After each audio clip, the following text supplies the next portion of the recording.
தாய் தமிழ் உறவுகளுக்கு வணக்கம். தமிழக அமைச்சருக்கு உடல்நலம் பாதிப்பு. தமிழக அமைச்சருக்கு உடல்நலம் பாதிப்பு என்ற தலைப்பில் இந்த காணொளியை நாம் காண்கிறோம். தமிழக நீர்வளத்துறை அமைச்சர் துரைமுருகன் இவர் வயது மூப்பால் அவதிப்பட்டு வருகிறார். வயது 85 வயதுக்கு மேலாகிவிட்டது. திமுகவின் பொதுச் செயலாளராக உள்ளார். ஒரு சில நாட்களுக்கு முன்பாக தனியார் மருத்துவமனையில் அனுமதிக்கப்பட்டு சிகிச்சை முடிந்து வீடு திரும்பினார். இந்த சூழ்நிலையில் மீண்டும் அவருக்கு திடீர் உடல்நலக்குறைவு ஏற்பட்டு மருத்துவமனையில் அனுமதிக்கப்பட்டுள்ளார். கையில் கட்டு போட்டுள்ளார்.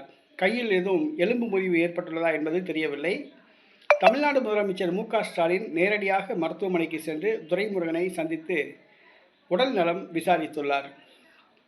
துரைமுருகன் வயது 85 வயதுக்கு மேலாகிவிட்டது.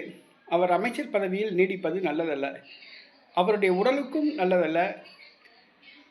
மேலும் அவர் அந்த பதவியில் இருப்பதால் அமைச்சரவை பணிகள் அனைத்தும் தொய்வு ஏற்பட்டுள்ளது. ஆக அமைச்சர் நீர்வளத்துறையில் பணிகள் தொய்வு ஏற்பட்டுள்ளது. ஆக இவ்வளவு வயது மூத்தவரை அமைச்சராக வைத்திருப்பது நல்லதல்ல. திமுகவில் பல இளைஞர்கள் சட்டமன்ற உறுப்பினர்களாக உள்ளார்கள். அவர்களை அமைச்சராக்கலாம். தற்பொழுது திமுகவின் பொதுச் செயலாளராகவும் உள்ளார், அமைச்சராகவும் உள்ளார். எப்படி இந்த தள்ளாடிய வயதில் இந்த 2 பதவிகளையும் அவர் பார்க்கிறார் என்பது தெரியவில்லை. ஆக தமிழக அமைச்சர் துரைமுருகன் உடல்நல பாதிப்பால் மருத்துவமனையில் அனுமதிக்கப்பட்டுள்ளார். மு.க.ஸ்டாலின் நேரில் சந்தித்து உடல்நலம் விசாரித்தார். அவர் அமைச்சரவையிலிருந்து விடுவிக்கப்படலாம் என்று கூறப்படுகிறது. அடிக்கடி மருத்துவமனையில் அனுமதிக்கப்படுவதால் அவரை அமைச்சரவையிலிருந்து விடுவிக்கலாம் என்று கூறப்படுகிறது.